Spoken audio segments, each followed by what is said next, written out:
Olá para você que acompanha a programação aqui do portal RC1. Eu sou a Karina Cato e hoje te trago uma grande novidade, a parceria do portal RC1 com o CIEE. E para começar, nós exibiremos o programa Pensando Brasil, com o jornalista Adalberto Piotto. Ele fez uma entrevista com o ex-ministro da Defesa, Aldo Rebelo.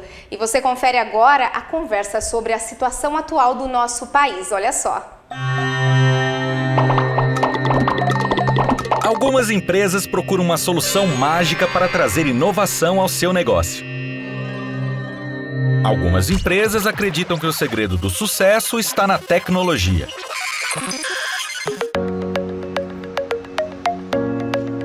Mas as empresas mais competitivas e modernas sabem que o melhor investimento são os jovens talentos. Aprendizes e estagiários trazem a liberdade, a criatividade e a garra de quem está começando a construir uma carreira e quer provar todo o seu potencial. O CIEE possui toda a experiência para auxiliar qualquer empresa a criar um programa de estágio e aprendizagem. Qualquer empresa mesmo. Entre em contato agora com o CIEE e dê um upgrade no seu negócio. CIEE, transformando vidas, construindo o futuro.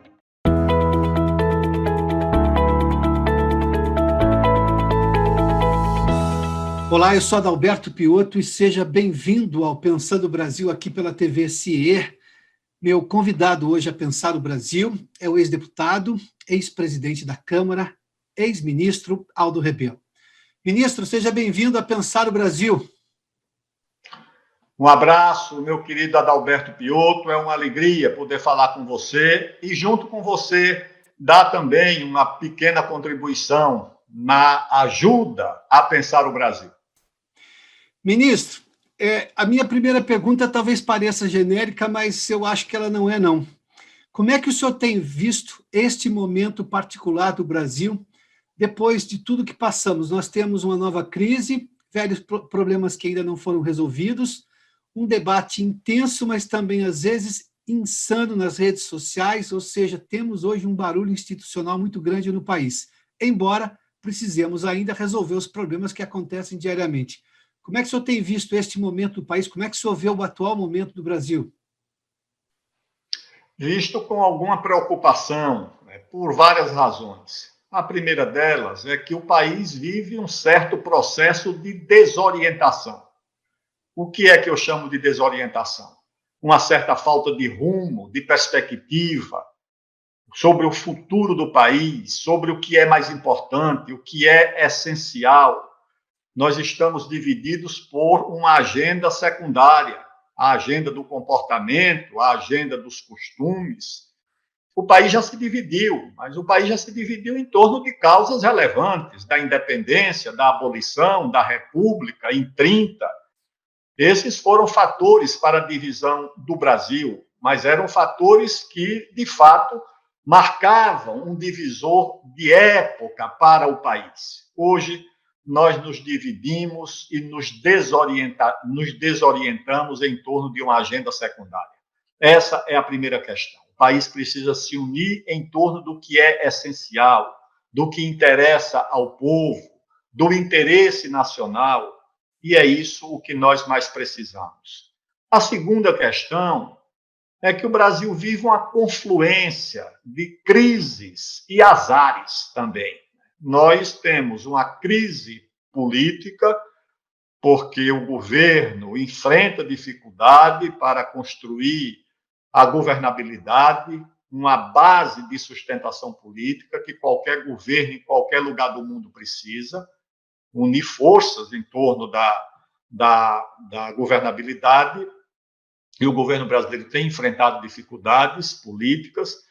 Nós temos as dificuldades econômicas, o país imobilizado por uma crise que já dura muito tempo, não conseguimos retomar o crescimento da economia, o país não tem orçamento para nada, o Estado, o governo federal não tem, os estados não têm, os municípios não têm. Nós temos a crise social, que já é um certo desdobramento dessa crise econômica, o desemprego, o empobrecimento crescente da classe média e da população, a queda da capacidade industrial do país é uma dificuldade muito grande. E não faltasse essa situação, nós vivemos a pandemia, ou seja, a crise da pandemia, um morticínio de centenas de milhares de brasileiros, a inversão, inclusive, da curva demográfica, em alguns lugares já está morrendo mais gente do que nascendo. Isso tudo gera para o país um problema muito grave e uma necessidade, um desafio. O desafio de recuperar a capacidade de crescer, a capacidade de unir o país, para que isso se transforme nos instrumentos do enfrentamento dos dilemas, né, e dos problemas com os quais nos deparamos. Ministro, o senhor fez menção, me permita pegar um extrato do começo da sua resposta para formular minha próxima pergunta, ou pelo menos 2 extratos. O senhor fez menção aí que nós estamos divididos por uma agenda de costumes e não do que é essencial. No entanto, o senhor enumera aí uma série de essencialidades, de coisas extremamente importantes que talvez possamos definir como: temos hoje uma pandemia que afeta a economia brasileira e, por si só, ela já é autoexplicável por uma série de problemas. Ao mesmo tempo, o senhor vem justamente das frentes progressistas da política brasileira, que sempre buscou arregimentar mais gente para o debate nacional. Foi assim nas escolas, o senhor foi presidente da UNE, inclusive, né? Bom, hoje, talvez, como nunca na história desse país, temos meios das pessoas se manifestarem. As redes sociais permitem isso. Apesar de tudo isso, apesar de se ter um foco definido, pelo menos a lógica nos mostra isso, temos uma pandemia e uma crise vinda dela, e com um país que precisava crescer muito antes da pandemia, agora está sofrendo ainda mais, e temos meios das pessoas participarem do debate. Por que isso não está acontecendo, apesar de que nós temos, sim, um problema definido e temos as pessoas com condições de participar desse debate nacional? Porque as redes sociais, meu caro Piotr, constituem um fenômeno muito contraditório. Ele ao mesmo tempo, a promessa de democracia e, ao mesmo tempo, a negação dela. Ou seja, nós conseguimos ampliar o debate nas redes sociais na proporção inversa da sua qualidade. Quanto mais esse debate se amplia nas redes sociais, mais ele se torna um debate raso, desqualificado. É quase um processo de briga de rua dentro das redes sociais. Não há argumentos. O argumento é substituído pelo xingamento, pela desqualificação pessoal dos debatedores. Eu acho que isso é uma tragédia. Você não enfrenta problemas como o que o Brasil se depara com esse nível de debate. Nós não conseguimos. Você tem, por um lado, a substituição da ideologia pela biologia na agenda, ou seja, o que era importante era o que iria transformar o país e a sociedade. Hoje não, as pessoas debatem o gênero, debatem a questão racial, e esse é o debate que predomina, é o debate que fragmenta, o debate que divide. Não é o debate que mobiliza coletivamente as pessoas em torno de objetivos. Nós não vemos o país debater, por exemplo, como é que retoma o crescimento. Nós temos um problema na Amazônia. A vice-presidente dos Estados Unidos acabou de dizer que o mundo conheceu gerações de guerra pelo petróleo e agora vai ser a guerra pela água. Isso a vice-presidente dos Estados Unidos, está no tweet dela, no pronunciamento em Chicago. Olha, eu pergunto, e essa guerra vai ser de quem contra quem? As guerras, geralmente, eram guerras de quem não tinha matéria-prima e recursos naturais contra quem tinha matéria-prima e recursos naturais.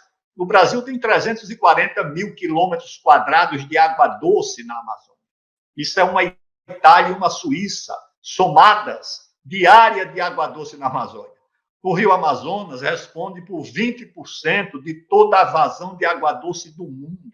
Quando a gente olha para o Rio Nilo, que nós aprendemos nos manuais de história, que foi o pai e a mãe da civilização egípcia, o Rio Nilo tem 3 mil metros cúbicos de vazão por segundo. O Rio Amazonas, nas estações cheias, chega a 600 mil metros cúbicos e na seca a 200 mil metros cúbicos. É muita água doce na Amazônia, é muito minério na Amazônia. A maior província de diamante do mundo está na Amazônia. A segunda mina de potássio do mundo está na Amazônia.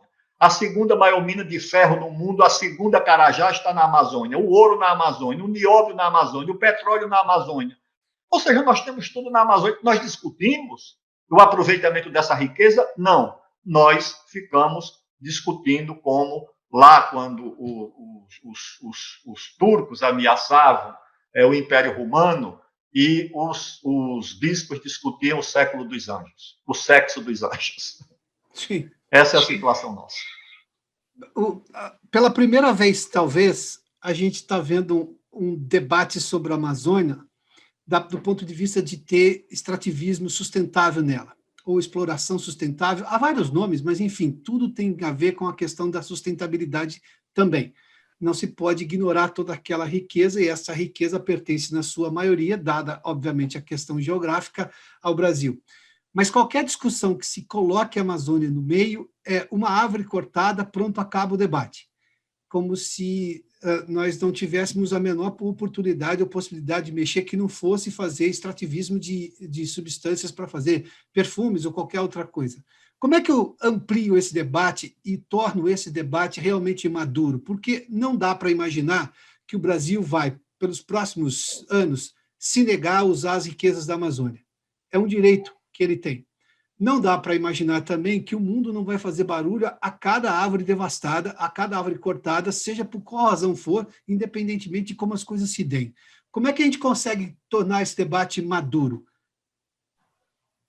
Em primeiro lugar, o Brasil tem que incorporar a Amazônia de fato ao seu território e à sociedade nacional. Nós herdamos a Amazônia dos portugueses, mas, de fato, pouco fizemos para incorporá-la de fato ao país, incorporá-la demograficamente, economicamente, com infraestrutura, com ciência e tecnologia. Nós fizemos muito pouco. Ou seja, a Amazônia ficou aquele colosso desconhecido inclusive no sul e no sudeste do Brasil.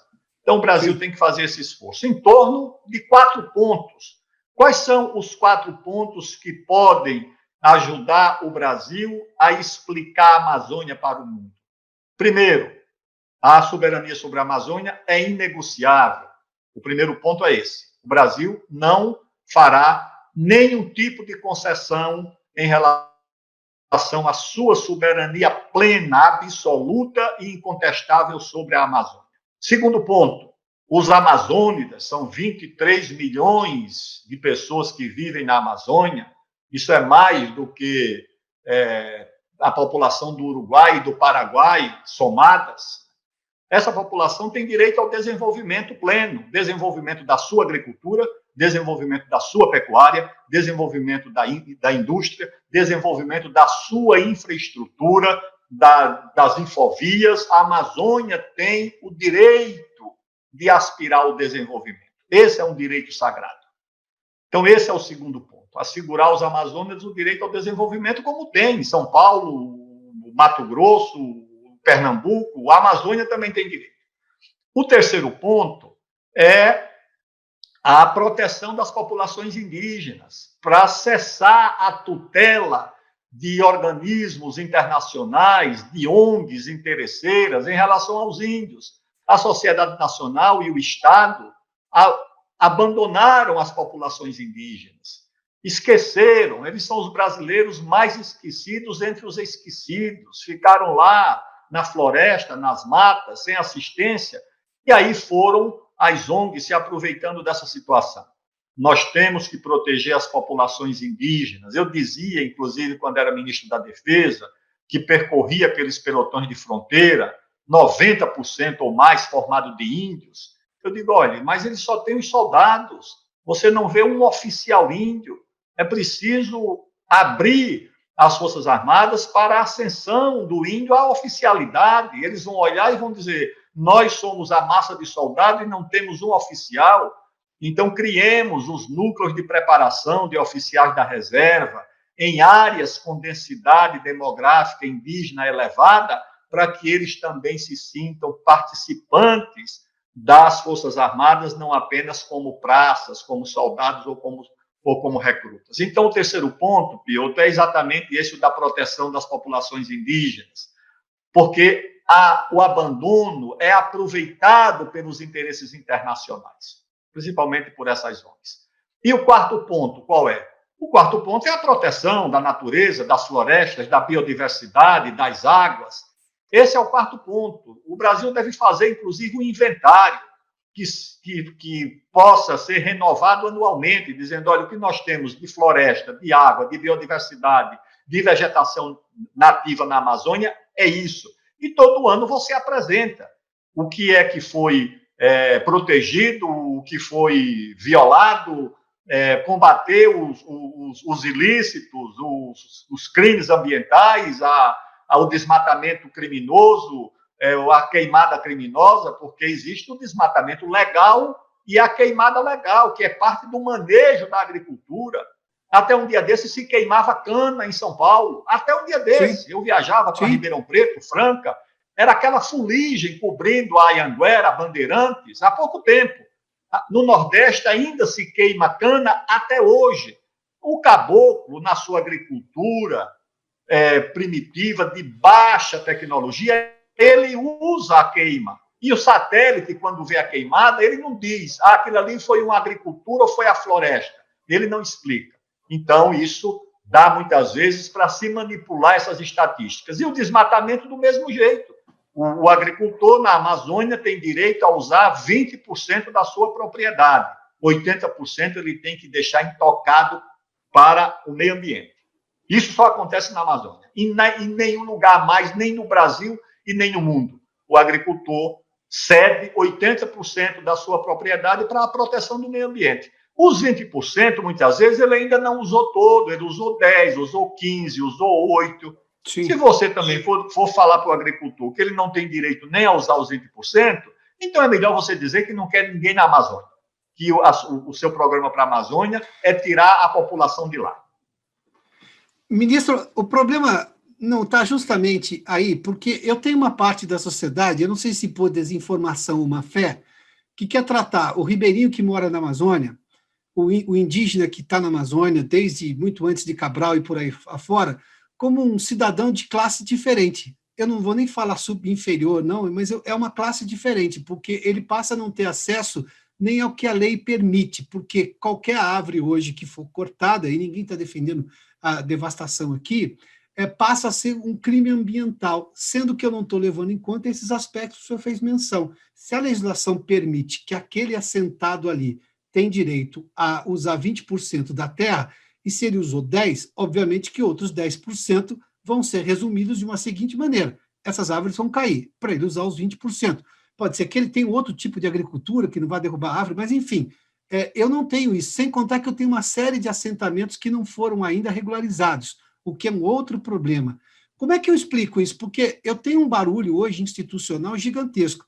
As pessoas acusam, eu acho que em boa medida, até com razão, o governo de se comunicar mal, o governo reclama que as pessoas acusam o próprio governo de coisas que elas não conhecem, o que também acho que o governo tem razão, ou seja, eu não tenho debate, eu não tenho comunicação, eu tenho um barulho infernal. E aí vem os organismos internacionais, que provavelmente sabem menos ainda e têm uma agenda a defender, que não é necessariamente a que tem interesses, que leva em conta os interesses brasileiros. Como é que eu consigo sumir desse buraco todo, quer dizer, fechar esse buraco e abrir um espaço de debate realmente franco, honesto, com dados reais? É um esforço que exige paciência, exige competência e exige autoridade. A paciência é quando digo que esse esforço não vai obter resultado do dia para a noite. Então, vai ser paciente. A competência de você usar os elementos, a Amazônia, ela é ignorada, mas ela tem explicação.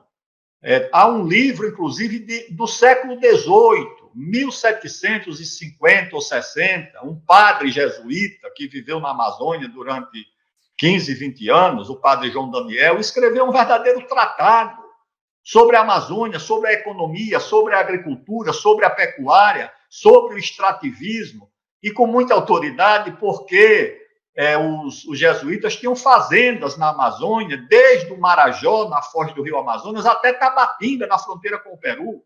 E ele falava com conhecimento de causa, explicava, inclusive, além da agricultura, o manejo próprio do gado, como era que se fazia na época das cheias, quando as vazantes dos rios eram ocupadas.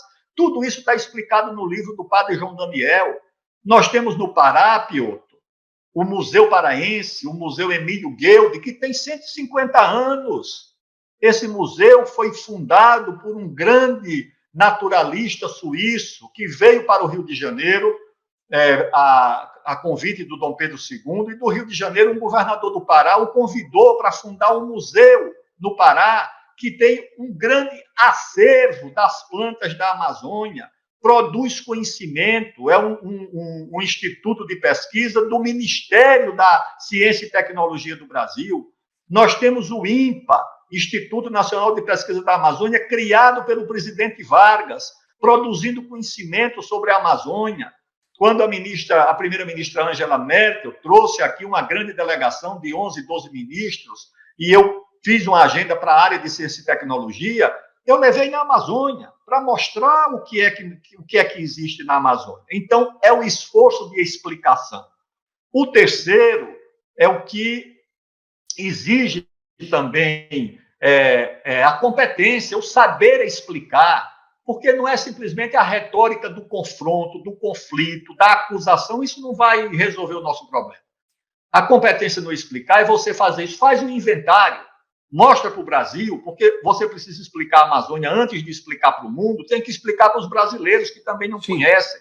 Lamentavelmente, a mídia do Sul e do Sudeste, a mídia de São Paulo, eu conheço isso de perto quando fui relator do Código Florestal. Quando eles querem ouvir alguém sobre a Amazônia, eles não vão ouvir um especialista, eles vão ouvir uma ONG, um sujeito que tem uma sede na Holanda, um escritório em São Paulo, não tem um biólogo, não tem um pesquisador, mas é quem o jornal Valor Econômico, a Folha, o Globo e sei lá mais quem, vai ouvir quando quer ouvir sobre a Amazônia. Não vai ouvir nada que tenha informação verdadeira. Vai ouvir manipulação de informação. Então, precisa ter competência do governo para explicar, precisa ter especialistas, precisa ir lá na Amazônia, o pessoal do Museu Emílio Gueldi, o pessoal da Universidade Federal do Pará, da Universidade Federal do Amazonas, gente que produziu por décadas, tem livros clássicos sobre a Amazônia. Esse deve ser o esforço para que o Brasil e o mundo compreendam a Amazônia. O Brasil não deve se fechar, não deve cair na retórica da guerra, porque isso só vai gerar desconfiança na fora. Chama os europeus, chama as universidades europeias, vamos mostrar o que é que está acontecendo, vamos explicar a Amazônia, vamos dizer que tem gente dizendo que o desmatamento já chegou a um ponto de irreversibilidade. Não é verdade, Pio. O estado do Amazonas, que é o maior de todos, que tem 1.600.000 quilômetros quadrados, 3 vezes o tamanho da França. Você sabe o estado do Amazonas quanto tem de vegetação nativa preservada? Mais de 97% do território. 3%, menos de 3% do estado do Amazonas é que tem cidades, infraestrutura, agricultura e pecuária. Isso tudo não dá 3%. 97% é natureza pura, é floresta e vegetação nativa. Como é que isso vai ser destruído de forma irreversível? Agora, quem é que sabe disso? Quem é que sabe que 80% do estado do Amapá é área de proteção, porque é terra indígena e parque nacional? Não pode ter nem gente dentro. Na terra indígena, só o índio. 80% do Amapá, 70% de Roraima é terra indígena e parque. Pelo amor de Deus, nós vivemos um processo de irreversibilidade do desmatamento da Amazônia. Por favor, né? O senhor acha que o governo, depois de tanto tempo falando desse tema e optando pelo confronto, houve muito confronto de informação, o senhor acha que houve alguma alteração? Hoje nós temos o vice-presidente, o general Mourão, que está à frente das questões amazônicas, o ministro do Meio Ambiente tem anunciado a todo momento, o Ricardo Salles, que tem se reunido com representantes de vários países europeus, sobretudo. O próprio presidente Bolsonaro, em algum momento, mudou parte do discurso dele, ou mudou a forma do discurso dele em relação à Amazônia.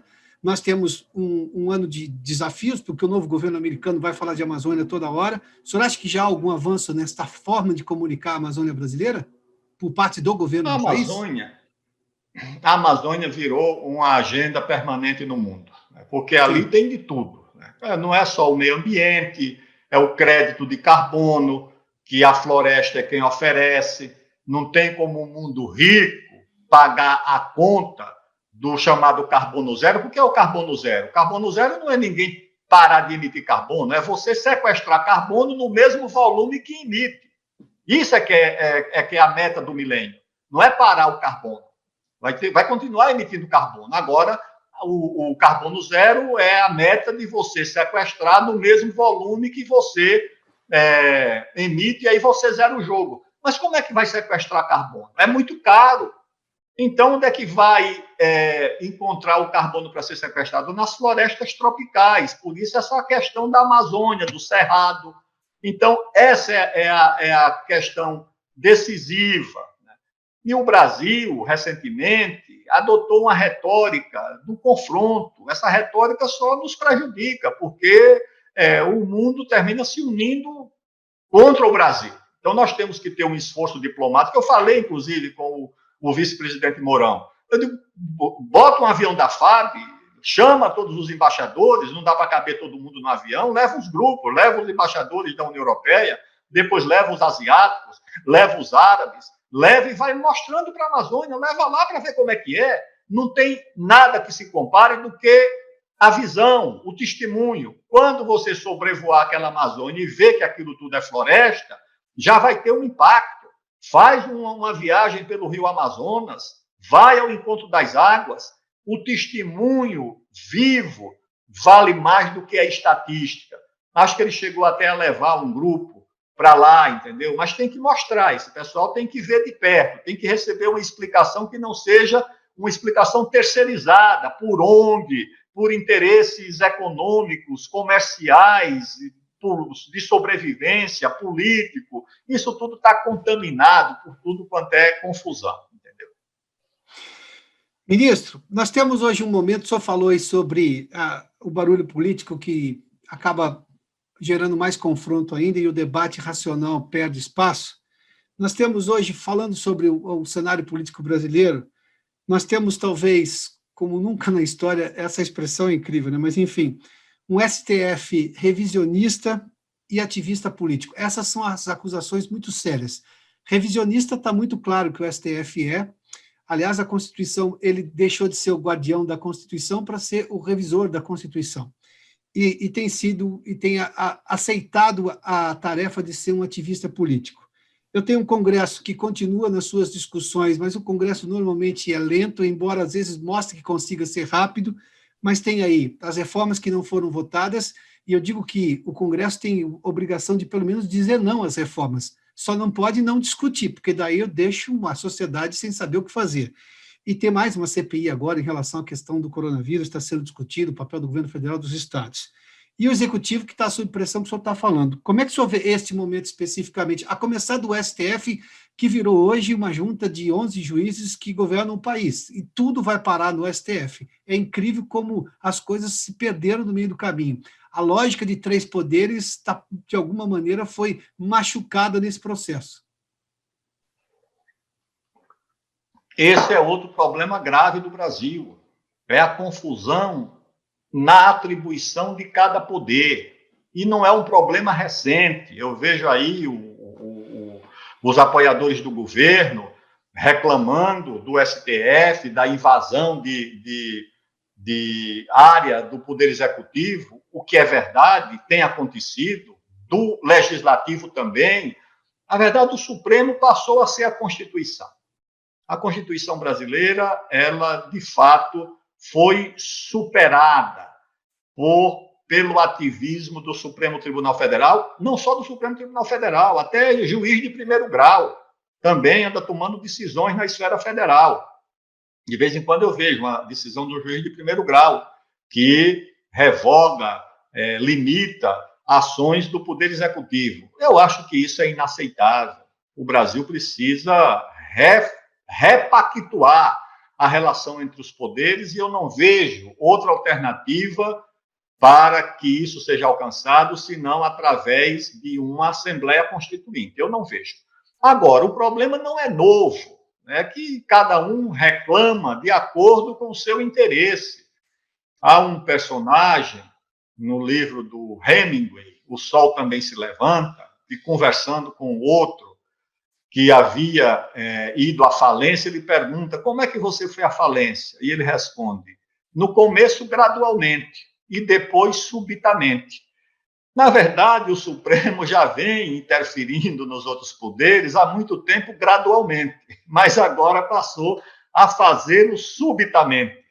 Eu lembro ainda, há muitos anos, deputado, nos governos do presidente Itamar, depois do Fernando Henrique, que quando a oposição não estava satisfeita com uma decisão do Congresso, ela ia ao Supremo, acompanhada geralmente de um promotor do Ministério Público, um jornalista, e essa tríade, de fato, era a oposição. E o Supremo recebia essas demandas. Claro, se você é um membro do Poder Legislativo e recorre ao Supremo, o Supremo vai se sentir empoderado, importante, e muitas vezes ele decidia, ele interferia. Criou-se esse método de levar para o Judiciário, para o Supremo, decisões que contrariavam interesses partidários no Legislativo. Quando o presidente Fernando Henrique encerrou o mandato e começou o presidente Lula, essa tecnologia já estava criada e ela prosseguiu. Quem sofria uma derrota ia ao Supremo, e o Supremo foi se empoderando, foi ganhando prerrogativas. O Supremo impediu a presidente Dilma de nomear ministro, o Supremo impediu o presidente Temer de nomear ministro, e recentemente impediu o presidente Bolsonaro de nomear o delegado da Polícia Federal. Aí eu perguntei: quando a presidente Dilma foi impedida de nomear o seu ministro, quem foi que demonstrou algum inconformismo? Quem foi que defendeu a prerrogativa do executivo? Ninguém, só os interessados na época. Quando o presidente Michel Temer foi bloqueado na sua atribuição, nomear ministro de Estado, tem coisa mais clara, mais evidente de atribuição presidencial do que essa? O Supremo impediu, era uma deputada que foi nomeada ministra do Trabalho. Se a deputada ia cometer algum erro, que respondesse por isso, mas o Supremo não tinha o direito de impedir. Impediu. E depois o presidente Bolsonaro quis nomear um delegado e também impediram, porque o delegado poderia, mas poderia o quê? Ele era um delegado no pleno exercício da sua função profissional de servidor público? Se era, não, mas ele não poderia, o presidente teria que responder depois, e não o Supremo Tribunal Federal se antecipar e proibir, não. Isso é uma coisa que não funciona, isso não termina bem. Agora, além de substituir atribuições do Executivo, também substitui atribuições do Poder Legislativo. Mas é culpa do Legislativo que não legisla. Eu pergunto, quantas decisões no Judiciário aguardam décadas e décadas e décadas sobre diversas causas? Herança, regularização fundiária, por exemplo, que nunca foi feito. Agora o Legislativo vai dizer: olha, como o Judiciário não decidiu, nós vamos decidir pelo Judiciário. Não, você pode pressionar o Judiciário a decidir e não substituir o Judiciário pelo Executivo ou pelo Legislativo. Da mesma forma, não se pode argumentar lentidão, omissão do Legislativo, para dizer, não, então, já que o Legislativo não está legislando, eu vou legislar no lugar. Não, isso não tem cabimento. Isso, por quê? Vou terminar com uma explicação. Porque o Judiciário não tem os instrumentos para legislar. Para legislar, você tem as comissões permanentes, você tem as audiências públicas, você tem os analistas, os especialistas em cada matéria no Congresso Nacional. Se a matéria é sobre saúde, você tem lá um corpo de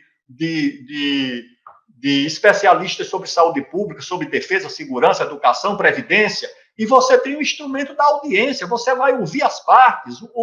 O judiciário não detém esses mecanismos para legislar com eficiência e de forma democrática. Por essa razão, ele não pode substituir o legislativo. E quando substitui, o resultado é uma tragédia. Ministro, eu acho que, eu juro ao senhor que eu até esperaria em algum outro momento grandiosidade republicana por parte dos ministros de dizerem não, esse assunto não é nosso, resolvam vocês lá dentro da Câmara ou do Senado, do Congresso como um todo, ou isso é assunto do Executivo, eu não vou. O Supremo tem absorvido todas essas funções e parece que tem gostado. Bom, diante disso, e isso é ruim para a democracia brasileira, qual é a saída? Só sugeriu que uma nova Constituição fosse feita. Só falou, a única saída é uma nova Assembleia Constituinte. Até que isso seja, de fato, instalado, tem outra alternativa, porque parece que quem perde o jogo no Congresso recorre ao Supremo. Aquela história de quantos deputados um partido elegeu, pouco importa, porque um deputado de um único partido, nanico, vai ao Supremo, se conseguir um habeas corpus, se conseguir uma liminar, seja lá o que for, do Supremo ele passa a ter um poder com um partido que tem uma bancada gigantesca, eleito pelo voto popular. Como é que eu faço diante disso? Tem algum remédio antes de chegar digamos, a tratar, um analgésico antes de chegar ao antibiótico, que seria uma nova Constituição, na sua opinião? Eu acho que tem. Primeiro é que precisa demonstrar os exageros das atribuições do Judiciário e do Supremo. Eu já vi muitas delas, em episódios como a demarcação da Raposa Serra do Sol, que um juiz decide numa canetada sem nem visitar a área, sem nem consultar os envolvidos, sem tomar conhecimento da realidade de Roraima, dos índios que não queriam a demarcação daquele jeito. Essa decisão foi instruída por interesses alheios aos interesses dos índios, por ONGs e outras corporações. Recentemente, só 2 ou 3 semanas, você veja só, um ministro resolveu, numa canetada, suspender o projeto de uma ferrovia, Ferrogrão, que sai lá do município de Sinop e vai até um município lá do Pará, um porto do Pará, Miritituba. Aí eu fui ver, porque eu conheço esse projeto, fui ver como é que foi. Um partido político desses pequenos, insatisfeitos com uma decisão, porque o projeto passa por dentro de uma reserva, de um parque do Jamanchim, lá no Pará. E passa por uma área muito pequena, 8 quilômetros quadrados de um parque que tem 900 mil quilômetros quadrados. Menos de 1% do parque. Mas isso foi retirado do parque por lei, uma lei aprovada pelo Congresso, no governo do presidente Michel Temer, para viabilizar essa ferrovia chegar ao porto. Pois, argumentando ameaças ao meio ambiente, o ministro do Supremo suspendeu a construção da ferrovia, porque suspendeu a incorporação desse trecho para a passagem da ferrovia. Você acha que o ministro foi lá para ver, ouvir os interessados na infraestrutura, numa ferrovia importantíssima para a agricultura do Brasil? Não. Eu acho que o chefe do Poder Executivo, de forma respeitosa, deveria fazer um debate com os ministros do Supremo, colocando o interesse nacional no centro desse debate. Não vai para lá para defender causas em que ele esteja em julgamento. Não vai fazer advocacia própria. Ele vai discutir o país. Eu acho que esse debate, mas o debate precisa ter qualificação. O debate não pode ser feito por alguém que ameaça fechar o Supremo, Pio. Isso não tem condições. Tá certo? Não tem condições. Tem condições por alguém que tenha autoridade para fazer o debate, para cobrar do Supremo responsabilidade em relação ao país, mas que faça isso com respeito, tá certo? Que cobre o interesse nacional do Supremo. Eu acho que o presidente da República tem todo o direito de fazer isso. E o Supremo, em contrapartida, também tem direito de cobrar responsabilidades do presidente da República. desde que seja o interesse nacional que esteja em jogo, e não uma causa em que eu, pessoalmente, esteja sendo julgado. Eu acho que esse debate pode antecipar a solução, na minha opinião, definitiva e derradeira, que é uma Assembleia Nacional Constituinte, para repactuar aquilo que a Constituição hoje já tem mais emenda do que aquilo que era a Constituição original. As emendas que foram. Por quê? Porque criou-se um mecanismo onde é mais fácil você aprovar uma emenda do que aprovar uma lei. Porque a lei você pode pedir vista, a lei você pode engavetar, emenda à Constituição não, tá certo? O processo é uma via rápida, são 40 sessões, depois das 40 sessões, vota o parecer e vai à votação, em 2 turnos, na Câmara e no Senado. O projeto de lei fica ali engavetado durante anos. Por essa razão, todo mundo, até a legalização da vaquejada, teve uma emenda constitucional. Por quê? Porque o Supremo Tribunal Federal achou de se meter em festa de vaquejada. O Supremo Tribunal Federal resolveu, numa decisão de 11 ministros, dizer que a vaquejada do Ceará era ilegal. Imagine se ele tem cabimento, se o Supremo Tribunal Federal sabe lá o que é vaquejada, tá certo? A não ser que tenham lido, espero que tenham lido o livro do Euclides da Cunha, Os Sertões, onde ele descreve as vaquejadas. Bom, seria o mínimo de ler Euclides da Cunha para pelo menos tentar entender os grandes sertões brasileiros, né? Esse sertão do país. Ministro, só uma última pergunta rapidamente. O senhor acha que nós teremos alguma possibilidade de consenso, levando-se em conta que o Supremo já deu mostras claras, e o senhor já falou sobre isso, de que ele intervém em decisões do Congresso, e não necessariamente são legais, intervém em decisões do Poder Executivo, e não necessariamente são legais, gostou desse protagonismo político, e isso não me parece institucional. Quem tem que tomar a iniciativa para, digamos, abaixar a tensão e começar a discutir temas de interesse nacional, sendo que cada poder vai respeitar as disposições do outro?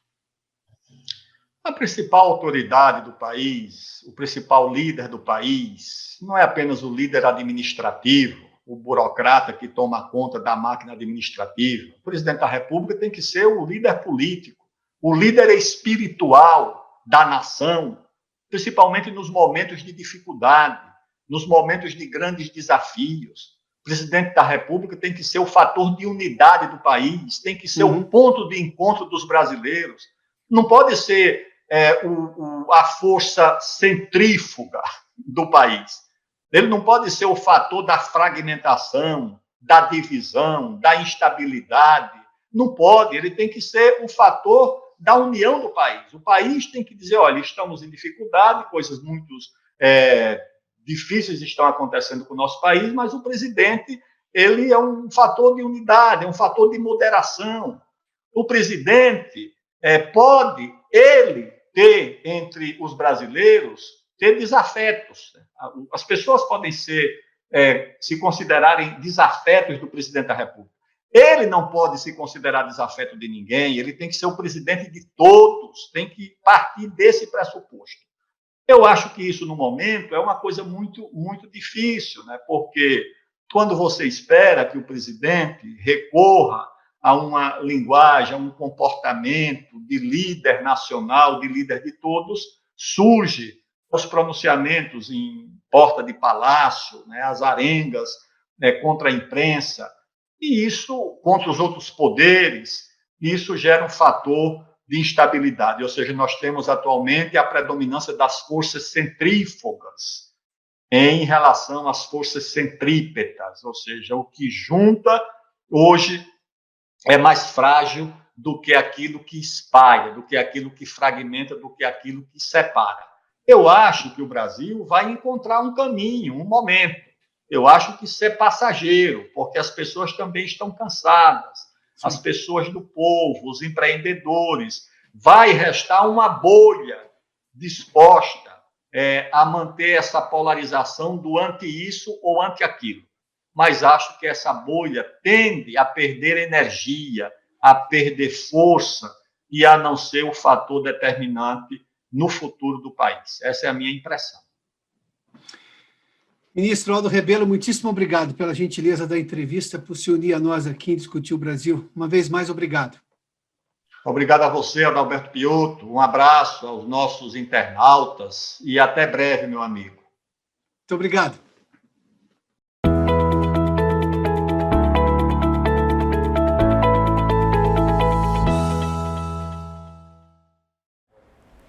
Nós queremos agradecer o CIEE por essa parceria aqui com o Portal RC1. Nós temos certeza que são programas e conteúdos importantíssimos e que você confere já no próximo programa um assunto muito importante também, que é o saneamento básico e o nosso meio ambiente.